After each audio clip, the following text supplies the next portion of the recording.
Hey everybody, welcome back to another episode of Coast to Coast on the Her Hoop Stats Podcast Network. I'm Crina Mustafa alongside Calvin Wetzel, and today we're going to get into everything conference tournaments. Some are over, some are still happening. Cal, you ready? Whew, I don't know if I am ready for this one. This one's about to get crazy, I feel like. Whew, no, I'm ready. Let's dive in. I So know much to talk about. there's so much to talk about. Talk about a crazy weekend of conference tournament play. I don't even know where to begin, but I think we should start with the SEC and their tournament. South Carolina is the champion once again. They get that automatic bid. Let's kind of go through their performance over the weekend plus some extra stuff. Let's start with South Carolina, Tennessee, because as we kind of mentioned previously, Tennessee was the team that played South Carolina the best. And at first in this game, it didn't look like it because South Carolina came out to a really big lead again. And you were kind of like, okay, this is how it's going to go. But little by little, Tennessee crawls back and they make it a very close game. They take the lead at one point very late in the fourth quarter. And then we get a Camila Cardoso 3 to win the game for South Carolina, an absolute heartbreaker for Tennessee. But man, oh man, what a moment. Cal, what was going through your mind when that Cardoso shot went in? It's just I don't even know. Like nothing. My mind was blank. Of all the ways for South Carolina to stay undefeated, you could have asked me to guess a million times how it's gonna happen. I would not have landed on Camila Cardoso 3. 0 for 1 in her career across 4 years before this. And we, like you said, we talked about it last week on the pod. Tennessee played them pretty well twice already. We had this matchup circled if they both got there, and they did. There's been 8 times this year where someone came within 11 points of South Carolina. Tennessee is 3 of those 8 now after this one. So you kind of have to feel for him, and Rakia Jackson especially, who played like an absolute superstar in this game.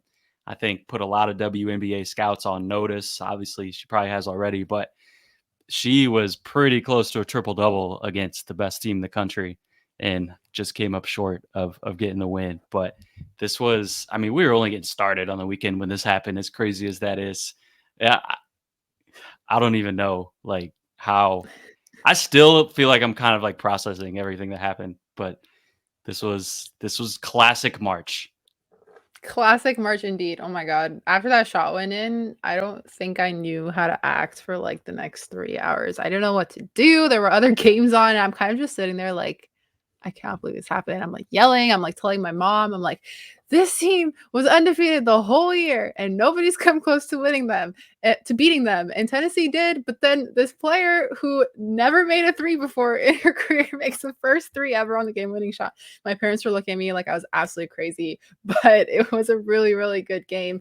Honestly, like, if you go back and just watch like the reactions when Cardoso hits that three-pointer, just Don Staley jumping up, some of the assistant coaches were like running off. Like it was just pure chaos, but a very well-deserved win, and obviously a heartbreaking moment for Tennessee. You really kind of felt for them. You saw Coach Kelly Harper just kind of make that face and like put her head down when she saw that shot go in, and like She as became a meme. exciting, she did become a meme. I instantly saved that to my camera roll. But like as cool of a moment as that was, like you really do feel for Tennessee. And like I know essentially that game doesn't technically matter too much, but that still has to be a game where you're just like, we almost beat South Carolina and that's how it ends. Like that in itself is like kind of just like a stab to the heart, you know? Yeah, it doesn't matter maybe in term I mean, we'll see. I don't think it should affect Tennessee's seed at all. Obviously, South Carolina's the number 1 overall no matter what, but so it maybe it quote unquote doesn't matter in terms of the seed line, but it matters a lot. It went to people on both teams when you talk about South Carolina, like that undefeated season in the SEC championship that came the following game for them. That's a big deal. And for Tennessee, if they would have been able to close that out, which By the way, they were down, I think, what was it, 23, at least 20. They It lost the was first quarter 22, I 19 to think, something 6. like that. Yeah. Yeah, yeah, South Carolina jumped all over it, which kind of reversed the script because we're used to South Carolina starting maybe a little bit slow and then stepping on the gas in the second half and pulling away and winning by 30 after True. like a Yeah. 5-point halftime lead. Totally flipped the script in this one.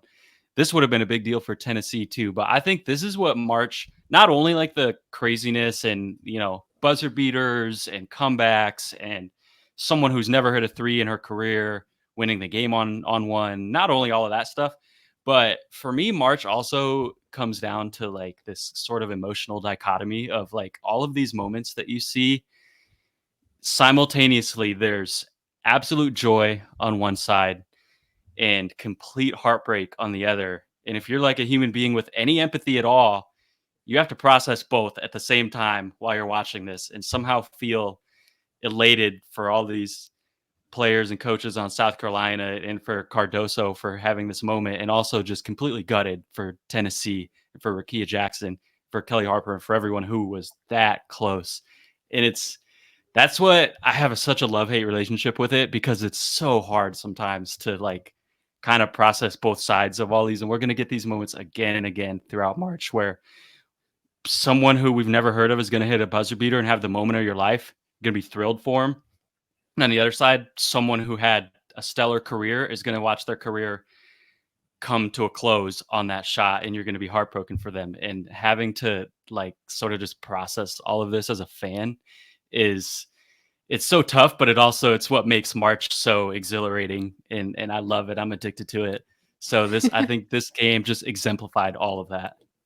That's a really great way to put all of that. And yeah, I couldn't have said it better. It really is just very much like ups and downs. And let's go to their championship game, the SEC championship game, because and I will preface it by saying we're not going to stay too long on the dramatics that happened, because I think it was still a really solid weekend of basketball for South Carolina for all of these teams, and I think that's like the most important thing that should be at the forefront of all these discussions. But near the end of the game, little I don't even know what to call it. I don't know what the word is, but there are some altercations between the South Carolina players and the LSU players, and also Johnson's brother jumping on the court and being escorted out of the building. I have no idea if he was actually arrested or whatever the reports that were that came out, but it was pretty much chaos in a different form. And I think where we're going to go with this discussion is talking about the comments of each of the coaches after the fact, the comments from Dawn Staley and the comments from Kim Mulkey, and how they very much differ in the way that they approach this. Dawn went on TV when she was doing her sideline interview after the game and honestly just apologized for what happened, just talking about how emotions run really high in games like these, and that doesn't mean that that's who they are, and just gave a really nice perspective and a nice way to kind of like, you're not blaming anybody, but you're also taking a little bit of accountability and you're protecting your players at the same time for everything that happened.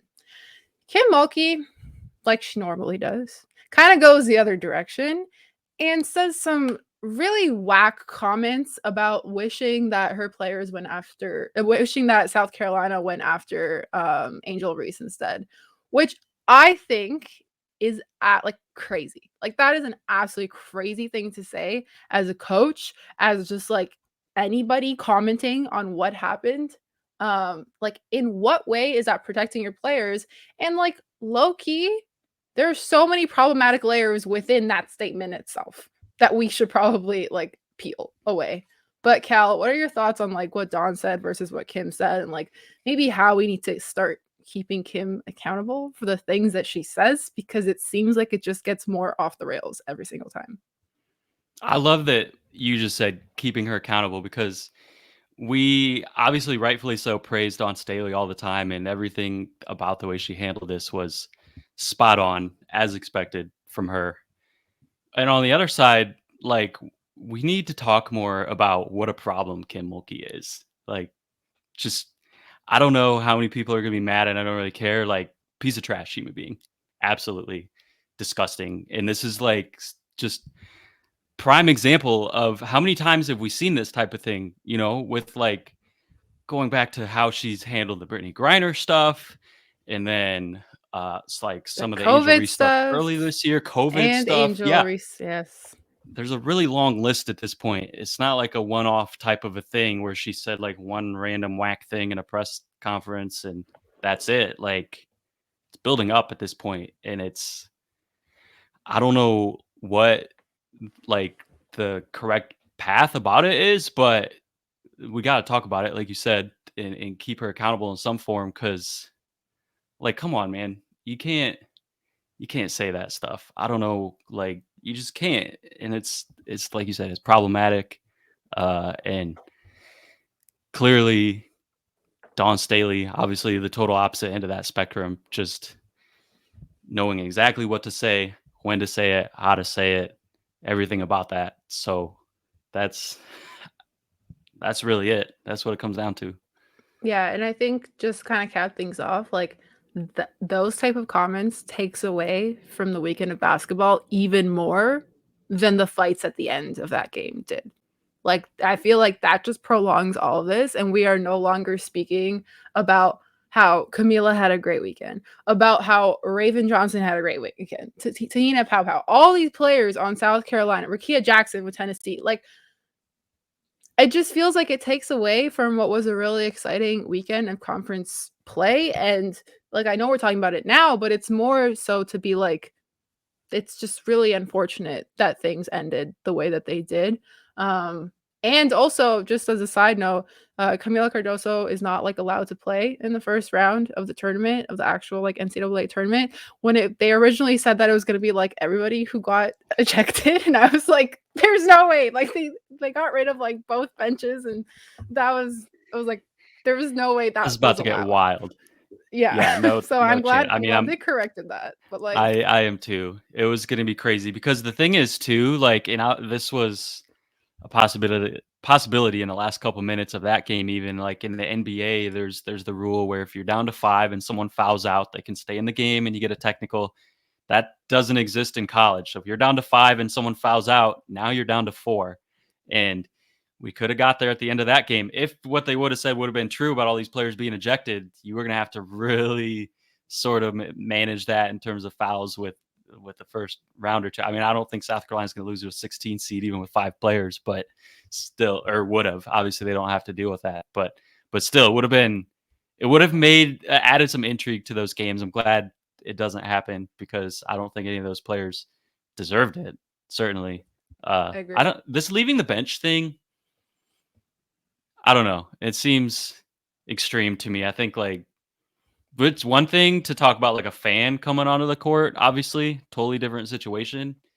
When you're talking about like a player who is involved in the game, just happened to not be one of the 5 players in the game at the moment, and there's something like this going on, and they're like, again, if you come out and start throwing punches, it's different. But if you come out to try to like pull your teammates back or whatever, or try to basically like become peacemaker, and you just happen to leave the bench in order to do that, I don't know. I think that's penalizing that is a little bit harsh. I know Yeah.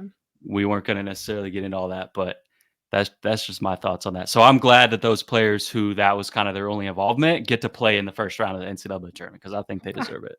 I know, I was, like, freaking out when that was the original report. I was like, "That's crazy." But anyway, that's all for SEC talk so far. Let's move on to the Big Ten championship game where Nebraska nearly beats Iowa, but they don't. Iowa takes it in overtime. Before we talk about even Iowa, before we even talk about Iowa, let's talk about Nebraska a little bit because Jazz Shelley is her. She is her. In the game before, the one with Iowa, she hit like what, 6 3-pointers? Like her jumper is so beautiful. And she hit this like really off balance shot too that like the broadcast was comparing her to Kobe, but like in my head, I was like, that's Noreen Johannes, like right there.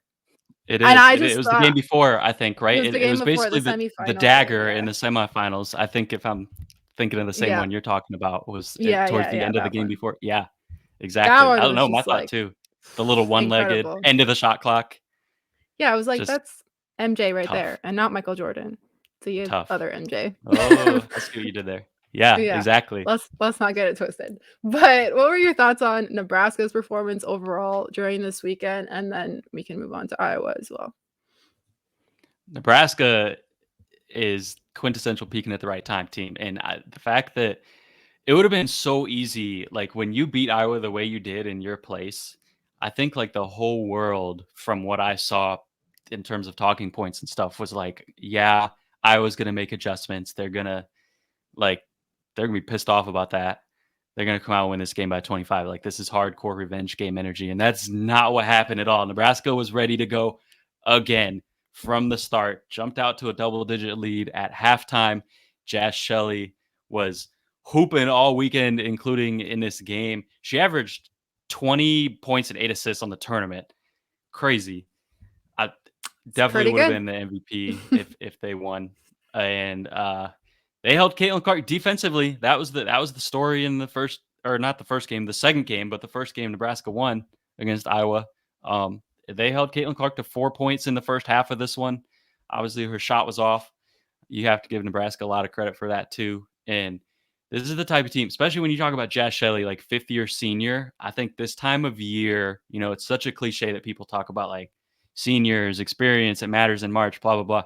I think honestly, more so than having the experience of having played in these games before, I think what is a big deal is when you see the end of your career in sight, when you start to see that on the horizon and you realize at any point, this could be it. We lose this next game, career's over. And that clock starts ticking and it starts ticking faster.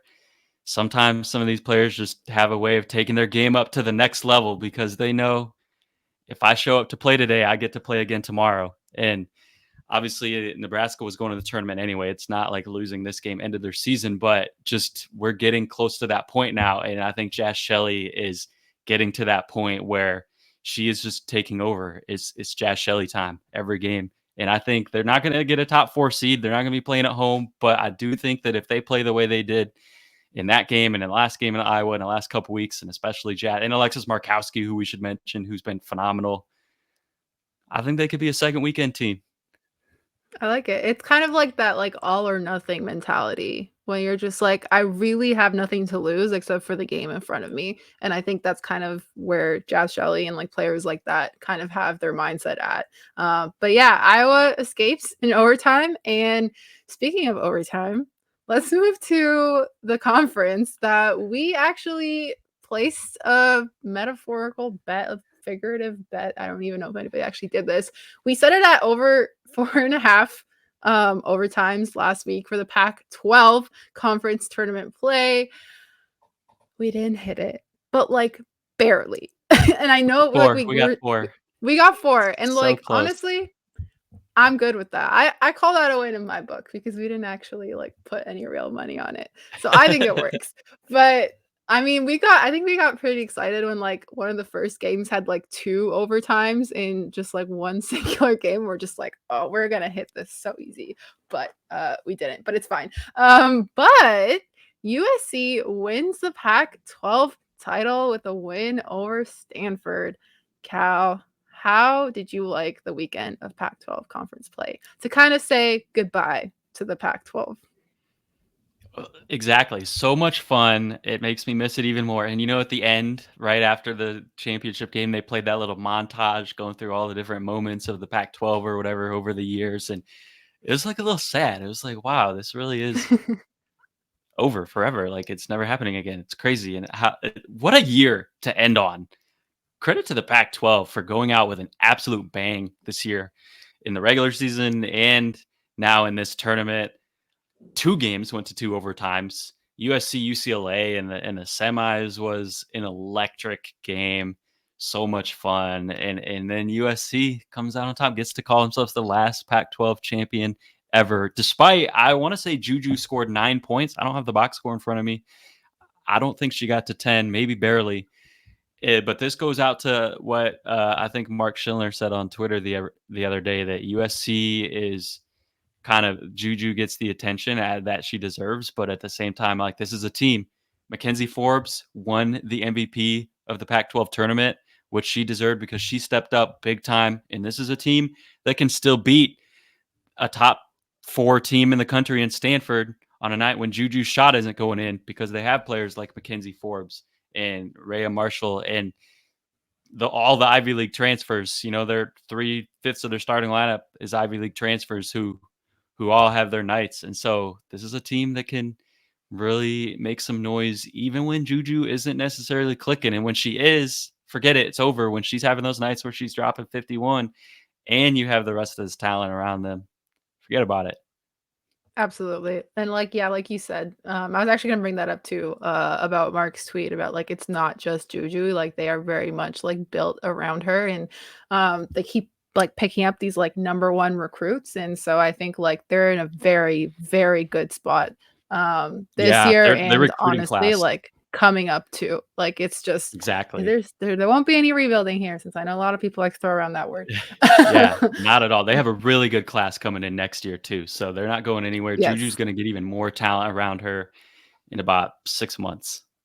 Exactly, absolutely. So very much well deserved for them to win the last Pac-12 conference tournament and championship. We'll see what they do in the upcoming March Madness tournament. I'm very excited to get into that. But let's go through some of the other champs. Notre Dame wins the ACC conference championship. They were down by a little bit in those last couple of minutes, but they're able to pull through and get the win. I know Cal, like Notre Dame is the team that you were very high on at the start of the season before the season started. And obviously, they've dealt with so many injuries and just hardships and things like that. But how did you like them winning the ACC Conference Championship? Another conference where we're like, this is just the most chaotic place ever.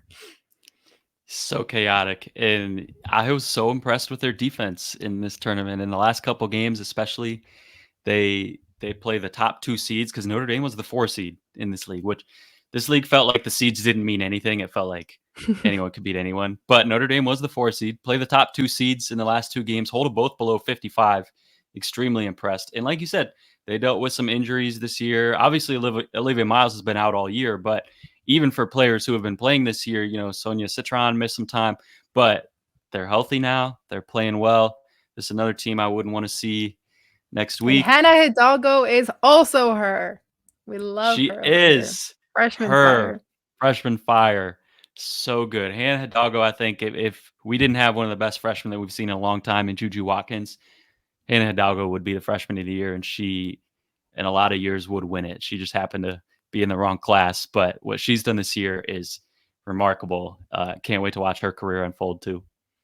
It feels like just yesterday we were watching the Paris game, and I was thinking about that the other day. I was like, I cannot believe that was like way back in November, where we saw like the freshmen in South Carolina and Notre Dame just kind of take off with Hannah and Malaysia for Wiley and all that. So like, man, I can't believe we're already like past conference tournaments and heading into March Madness very soon. But it very much feels like she's been like Hannah has been at that level for this long, and I'm so excited. She is such a player for March, and I'm so excited to see what her and Notre Dame do as the first round gets kind of close.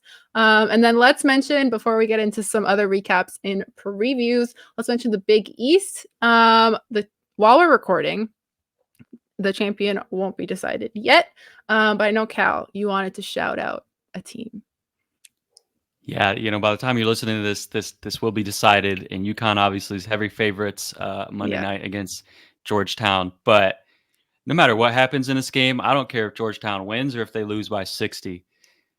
What they've done this season and what they've done in this tournament deserves all sorts of love because when you lose your coach, Tasha Butts passed away, right before the season, and they're picked second to last in the conference. And for them to make this run, finish sixth, and then, in this last couple days, win these games to get to the championship game. And by the way, Tasha Butts' birthday was yesterday, Sunday, on the day that they won the semifinal game. So it's really, really special. And if they somehow find a way to beat UConn, unbelievable. One of maybe the story of the year, as many cool stories as we've had. But even if they don't, just like so much props to them for what they've overcome and what they've accomplished. And I think it's just an incredibly cool story. Absolutely. Totally agree with you. What Georgetown's been through this season, like I don't think anybody could even imagine. And so like for them to have the most impressive season ever and like I think I can't remember what the stat is. I think Mark also posted this, but it's like their first 20 win season. I can't remember if it's ever or if it's in like a while. But a 20-win season is pretty great for them. And for on the UConn side, like we know, Aaliyah Edwards is most likely going to be out with that broken nose. I think Gino said that he doesn't expect her to play in the conference tournament. Not that they need her to, but it's more so just like a comfort thing at this point. I'm very glad it's not a concussion like we did see with one of the LSU players during the weekend as well too. Let's just put a wrap on injuries, please, because those are some very scary moments. So really glad that Aaliyah Edwards just has a broken nose and not anything else. And hopefully we get to see her back soon as well for UConn, who has also kind of been riddled with injuries. Just the last week, I remember, I think people were tweeting. It was like really funny that like Paige did the tip off at the beginning of the last game because that's how many players UConn was down, and I was like, oh my god, that's kind of wild. I think Chelsea said that, so shout out to you, Chelsea. Basically, yeah, basically down to Paige at the 5 at this point. But, as many injuries as they've had, Paige has been healthy, and she hasn't the last 2 years before this. So, UConn, I feel like the way Paige is playing, you put any 4 players, whoever 4 healthy bodies that they have left around Paige, and they got a shot. They got a shot with because Paige Beckers has been special this year. And hit some unreal shots in the semifinal game. So can't wait to see what she does tonight, Monday, as we're recording. But all right, those are some of the conference tournaments that we just recapped from over the weekend. And now we're going to get into some extra recaps and then some quick previews for some more games to watch. All right, Cal, let's go to the Atlantic 10 where Richmond wins it. I know you want to shout out the coach. Go ahead. Yeah, Aaron Roussel, I talked to him a couple times a few years ago for some articles, and when you talk to someone and you can just kind of you get the positive vibes and you can kind of tell they're all about the right stuff, and that's what I got from Aaron Roussel. And he came in there. They won 9 games season before he got there. They're at 29 now. They're a win away from 30, and they got a conference championship. So I very happy for Aaron Roussel and that whole team. This is going back to one of those emotional dichotomy type of things that we talked about because I'm also kind of gutted for George Mason in the way that they went out in this tournament. I think Vanessa Blair Lewis is another coach who has done an outstanding job turning around a program. They had 3 wins a few years ago, and now again another team that has won in the 20s. And she's in the top 5, by the way, for our the Her Hoop Stats Mid Major Coach of the Year. That will be awarded in we put out the top 5 watch list, and that award will be out in a few weeks. So congrats to her, obviously, on that and on a great season. But for her season, they ended in the quarterfinals in a wild Classic March matchup against Duquesne. Couple late calls in that one where they, reversed like a foul that was an and one and made it on the floor. And then another one, and the A10 put out a statement afterwards that like the refs did it wrong, like they weren't supposed to review this and all this stuff. And so basically They're admitted like, just hey, we like, made a what a mistake. bummer. Yeah, and but you can't do anything about it now. And I mean that I'm sure if you're on a George Mason player or coach, like, okay, cool, you made a mistake. So what? You still ended our season. That doesn't. What are you gonna Yeah. do? Like that doesn't mean anything to us. And to end a season like they were having like that. I mean, they didn't end their season. They'll be a postseason team in the NIT or whatever the case. But I don't know. I felt really bad for them, obviously going out like that in the quarterfinals as well. But so happy for Richmond, and I think Richmond is going to be a team that has a shot to really raise some eyebrows in their first round game in March. I like it. I like it. And now, Cal, go through the other bids that have been punched so far and your kind of bullet points on each one, and then we'll get into some previews to end things off. Yeah, we do have a few bids punched already. We got UT Martin out of the Ohio Valley, and I just need to get on my soapbox here real quick and not take I anything know. away from them. I was waiting for this. I was waiting Y- for it. Yeah, you knew this was coming. Shout out UT Martin, by the way. Like, no disrespect. Great for them. Cool that they get to go to the big dance. But we have talked before about the stupid NCAA rule on this pod where when you transition to a Division I team, first 4 years you don't get to go to the tournament. And Southern Indiana is in that period right now, and they went 24-6, and they won this championship game, but they don't get to go to the NCAA tournament, and I hate it. I hate it so much. I think they deserve it. We need to get rid of this rule. Southern Indiana should be in the tournament. We'll see them in the WNIT, but they should be in the real tournament. But UT Martin gets the bid out of the Ohio Valley. Chattanooga gets the bid out of the SoCon back-to-back years. Sean Poppy building something there. Presbyterian out of the Big South. First winning season in almost a decade. So another one of those cool stories. I love when these teams have it come from the depths and then finally, they're building, and then they reach this pinnacle and they get to go to March Madness. It's just like makes me feel so good, so warm and fuzzy. And Marshall, earlier today, Monday, as we're recording, in the Sun Belt, the Fun Belt. There's a reason they call it the Fun Belt, because this game was so fun. Overtime against James Madison to earn the Sun Belt title and punch their ticket. Marshall is a really fun, really unique team. The way they press, the way they run, the way they shoot. They actually didn't shoot very well for much of today's game, but still managed to pull it out in overtime. Mark Schindler has done some great work on them, on Marshall, and why you should familiarize yourself with this team and what a kind of fun and unique style they play. If you're not familiar, you will be seeing them in March Madness. So go read Mark's work before that. And we got some more bids to be punched this week, obviously, but that's in addition to the Power Conference ones. That's what we got so far. Love it. Thank you so much, Cal. All right, let's get into some previews, and we'll start with the Big 12 already underway, but championship game is on Tuesday night. So the day that this podcast comes out, as we're recording, Iowa State defeated Oklahoma, and we're still awaiting Kansas State versus Texas. So by the time you're listening to it, you will know who is set for that championship game. Thoughts on Iowa State and Audi Crooks, and also Oklahoma's kind of like run to cap off the end of the regular season, because they've also been pretty impressive. Oklahoma really, really turned their season around after losing at home to Southern University somehow and proceeding to go on and win the Big 12 outright. Just college basketball, make it make sense. And now Iowa State, then they run into this Iowa State buzzsaw today. And that's a great way to describe this team. Yeah. Yes. And Addie Brown, the freshman, and of course, Emily Ryan as a senior leader on this team. But those two freshmen, when you look at the recruiting ranks, and this is why the recruiting ranks, they mean something. Obviously, Juju was ranked first, as she should have been. But just because you're ranked 50th or 30th or 40th or whatever doesn't mean that you can't come out and be one of the best freshmen in the country. And that's where these two were ranked. And they have given Iowa State a massive, massive boost after what they lost last year in terms of most of their starters, Ashley Jones being the big star that they lost. And you bring in Crooks and Addie Brown, who we talked about. This team is really fun, and they can really do some damage. And then on the other side, I'm excited to watch this Kansas State-Texas game tonight that, again, will be done by the time this pod is out.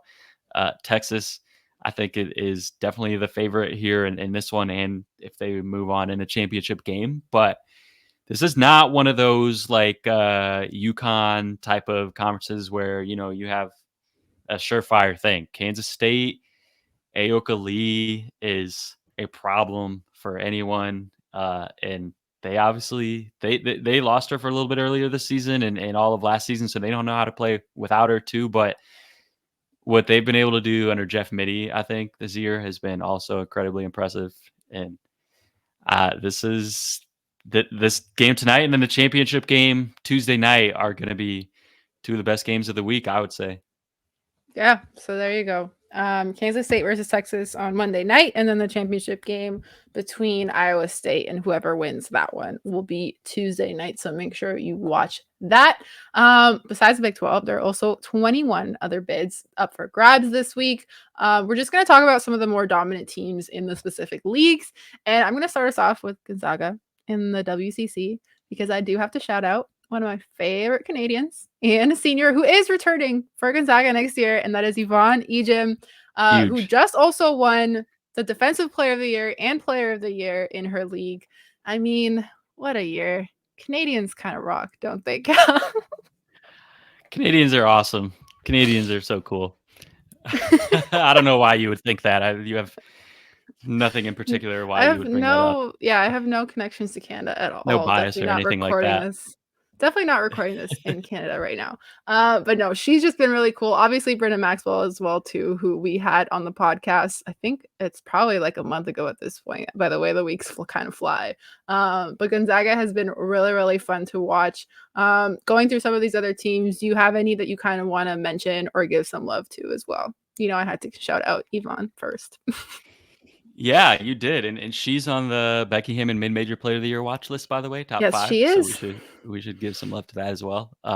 There are some other teams, out of those 21 bids up for grabs, there are some teams that are very, very heavy favorites that I don't want to like just dismiss or discredit any of the other teams in these leagues, but that some of these teams, including Gonzaga, went undefeated in their league, and it would be a very big upset if they don't go undefeated through their conference tournament as well. And I think, and then there's some other ones we'll get into after that are a lot more sort of up for grabs. But in terms of some of those teams who are kind of separated themselves from the pack, and outside of Gonzaga, you got UNLV in the Mountain West, who's getting started tonight. Mountain West started yesterday. UNLV has a bye; they start tonight.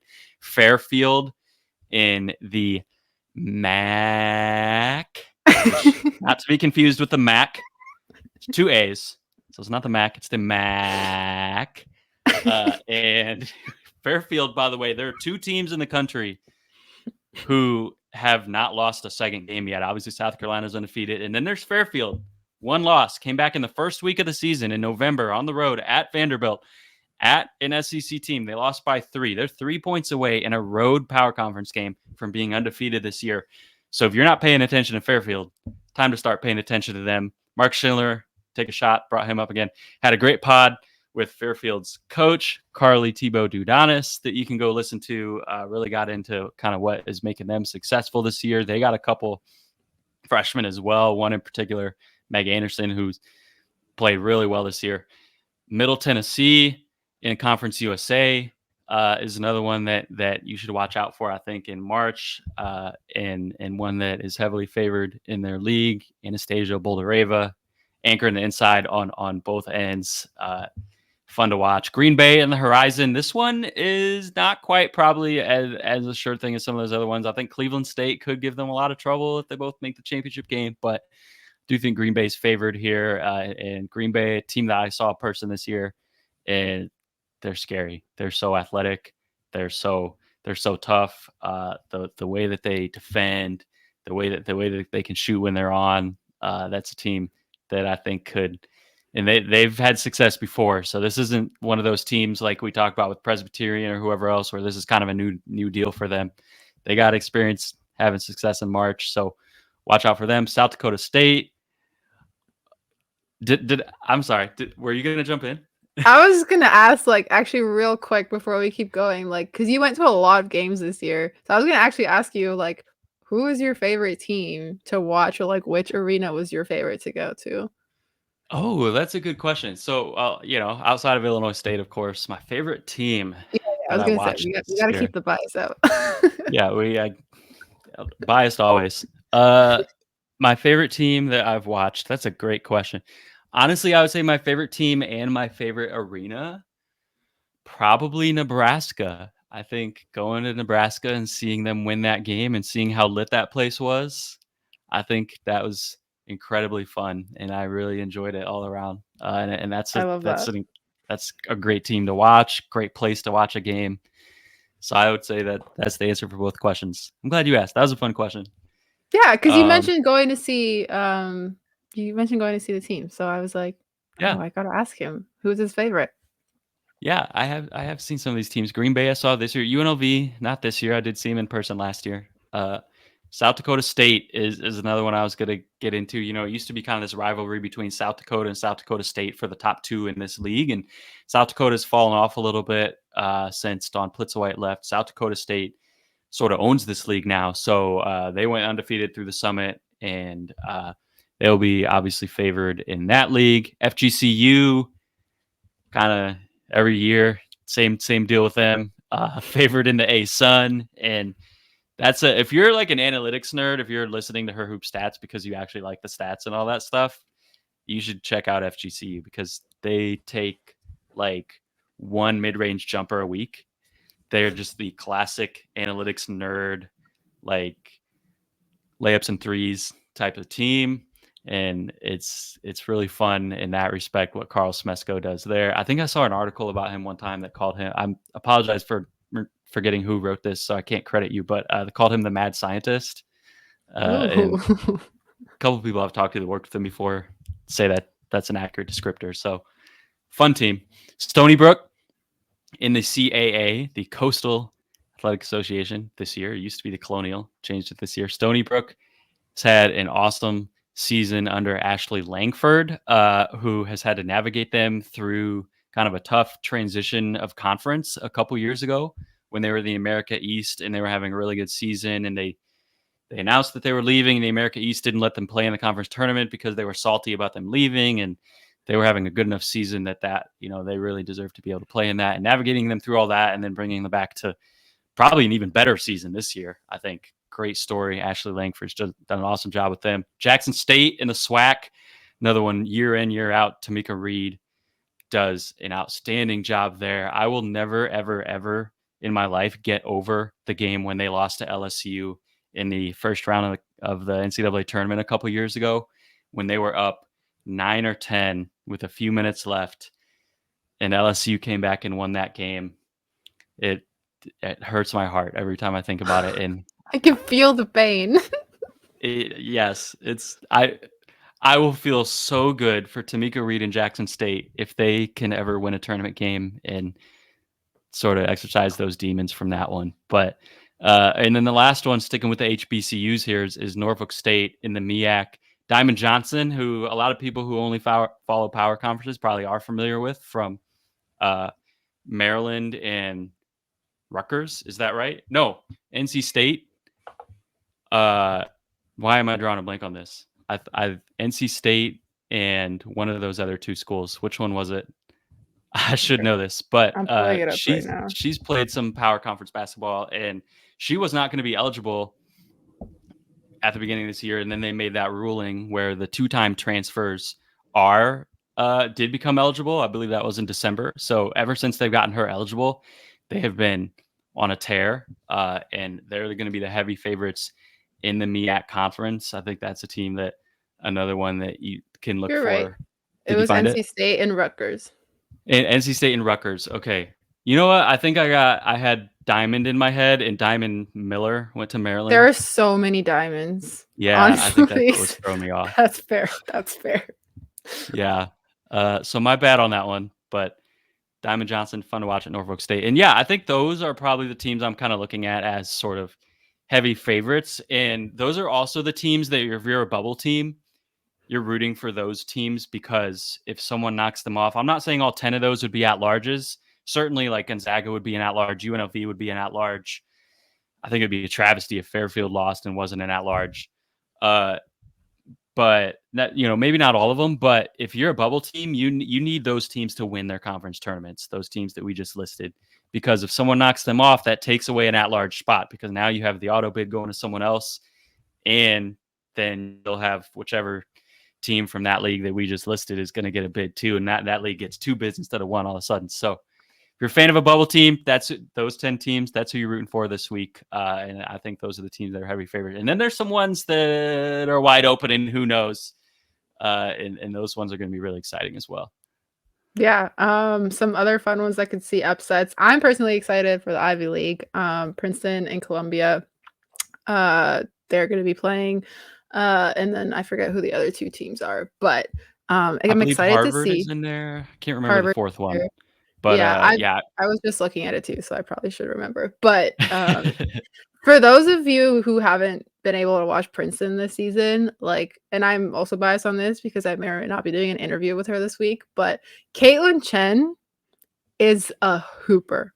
She is hooper. Like she is the definition. Like when you look at players like Hannah Hidalgo is like another name that I would categorize as like being a hooper. Like she's just got this like innate ability to get buckets and score in ways that are just so fun. She's so quick. Like she is a driving force for Princeton on the offensive side of the floor.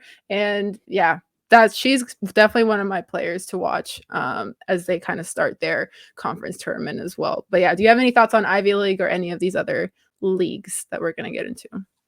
Yeah, most of the conferences have everyone make the conference tournament, although that's going to not be the case as much next year when some of these power conferences expand to 18 teams because they're soaking up the Pac-12 leftovers. But right now, most conferences do it that way. The Ivy doesn't. The Ivy didn't used to have a conference tournament, and when they implemented it a few years ago, they only 4 teams make it out of the 8. So that's why we couldn't remember who the 4th team was, because not everyone makes it. But I believe it's Harvard is one of those other 2. Princeton and Columbia are the favorites, though, and those are the Yeah, teams that I think a lot of us would expect in the championship. I really don't know who would win that game. I think both those teams would have a legit shot. They split in the regular season.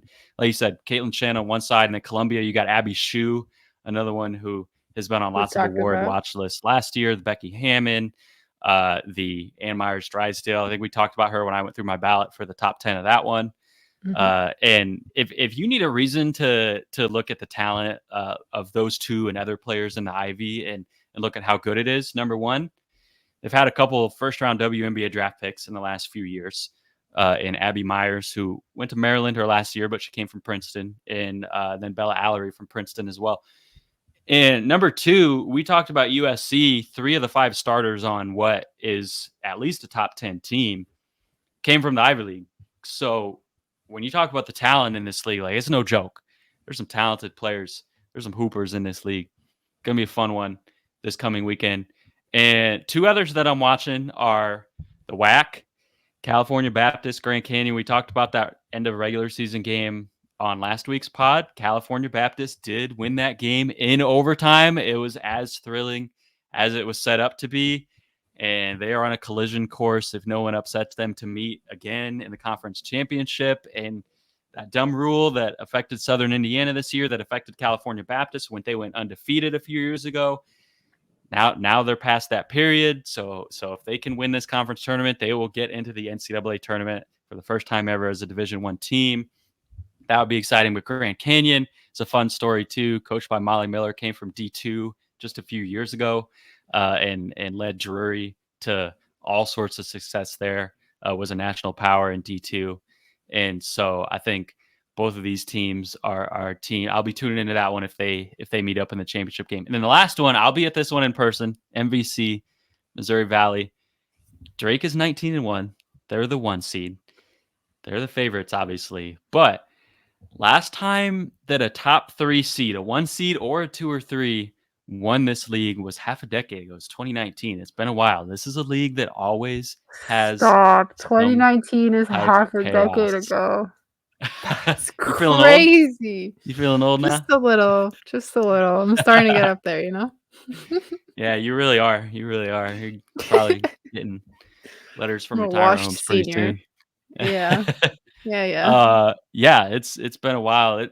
4 seeds, 5 seeds, 6 seeds, a lot of success for non-1 seeds in this league. As a fan of the 5 seed, I hope that continues. We'll see, but Drake is going to be a very tough out in this league with another Hammond watch list. Remember, Katie Dinnebier leading the way.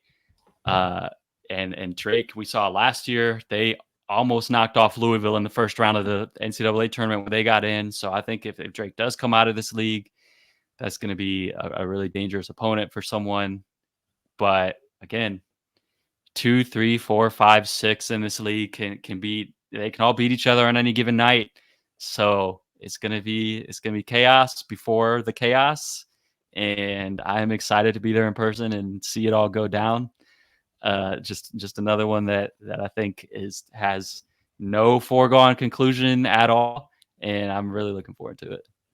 Love it. I hope you have so much fun. Also, for those wondering, the 4th Ivy team is Penn, Thank you, which thank is, you. Was yeah. Harvard the third? Were we right about that? Yes, Harvard. Yeah, Harvard was the other one.